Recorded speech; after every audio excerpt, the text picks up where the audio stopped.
നമ്മൾ മനസ്സിലാക്കേണ്ടത് കഴിഞ്ഞ വർഷത്തെ വോട്ടർമാർ മാത്രമല്ല ഈ വർഷത്തെ വോട്ടർമാർ. ഒരുപാട് ആളുകൾ മരണപ്പെട്ടു പോയിട്ടുണ്ട്. പുതിയ ഒരുപാട് വോട്ടർമാർ വന്നിട്ടുണ്ട്. എവിടെയും ഫിക്സഡ് ഡിപ്പോസിറ്റ് ഇല്ല.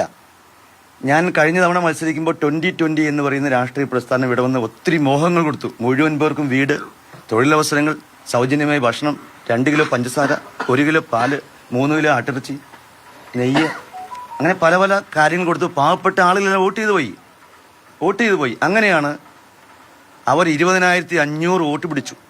ഇത് നല്ലൊരു വിഭാഗം വോട്ടും എനിക്ക് കിട്ടേണ്ട വോട്ടുകളായിരുന്നു. അവരെല്ലാം തിരിച്ചു വന്നു. ഈ പഞ്ചായത്ത് ഇലക്ഷൻ അവരെല്ലാം തിരിച്ചു വന്നു. ഇപ്പോൾ അവർ NDA ആയിട്ടാണ് മത്സരിക്കുക.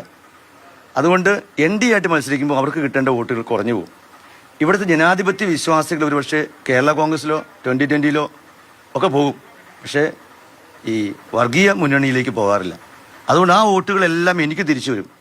അങ്ങനെ വന്നു കഴിയുമ്പോൾ എനിക്ക് 15,000 മുതൽ 25,000 വരെ വോട്ടിന് ജയിക്കാൻ കഴിയും. ഇപ്പോൾ കഴിഞ്ഞ തവണത്തെ കാര്യമായിട്ട് കൂട്ടണ്ട.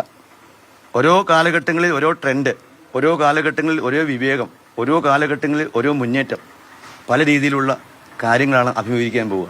അപ്പോൾ ഈ 2026 ഇലക്ഷനിൽ ഞാൻ നിങ്ങളോട് പറയുന്നു, ഞാൻ മത്സരിച്ചു കഴിഞ്ഞാൽ പെരുമ്പാവൂർ നിയോജക മണ്ഡലത്തിൽ ഇന്ന് വരെയും കാണാത്ത വലിയ ലീഡ് എനിക്ക് എൻ്റെ ജനങ്ങൾ നൽകും.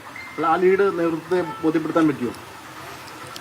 ആ ലീഡ് ബോധ്യപ്പെടുത്താൻ വേണ്ടിയിട്ടാണ് ഞാൻ സീറ്റ് വഹിക്കുന്നത്. സീറ്റ് കിട്ടി മത്സരിച്ചാലല്ലേ ബോധ്യപ്പെടുത്താൻ പറ്റുള്ളൂ. അപ്പോൾ കിട്ടി കഴിഞ്ഞ് കഴിയുമ്പോൾ ഞാൻ നിങ്ങളെ വിളിച്ച് ഇത് കാണിച്ചു തരാം എനിക്ക് എത്ര ലീഡ് ഉണ്ടായിരുന്നു എന്നുള്ളത്. അതിന് വേണ്ടിയിട്ടാണ് ഞാൻ ഈ സീറ്റ് ചോദിക്കുന്നത്.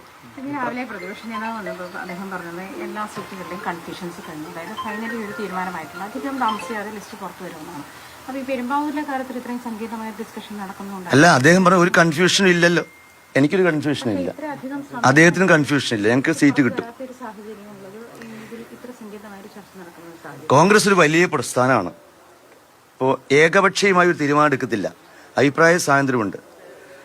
ഇടതുപക്ഷ പ്രസ്ഥാനങ്ങളിൽ അങ്ങനെയല്ല. അവർ തീരുമാനിച്ച് ഒപ്പിട്ടാൽ ആർക്കും അതിന് ചോദ്യം ചെയ്യാൻ പറ്റില്ല. പറയുന്നത് അനുസരിക്കണം.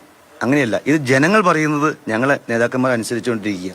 അങ്ങനെ വലിയ ജനാധിപത്യ പ്രക്രിയയിൽ കോൺഗ്രസ് പ്രസ്ഥാനം സത്യസന്ധമായി നിഷ്പക്ഷമായി കാര്യങ്ങൾ ചോദിച്ചറിഞ്ഞു ചെയ്യുന്നു എന്നുള്ളത് കൊണ്ടാണ് ഇങ്ങനെ സംഭവിക്കുന്നത്.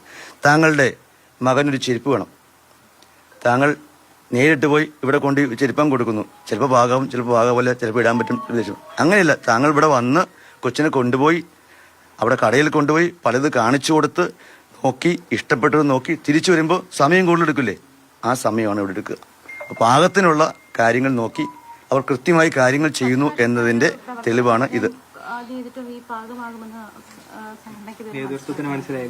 എന്റെ കാല് ചെറുതായിക്കൊണ്ടിരിക്കുക, മുമ്പ് വലിയ കാലായിരുന്നു.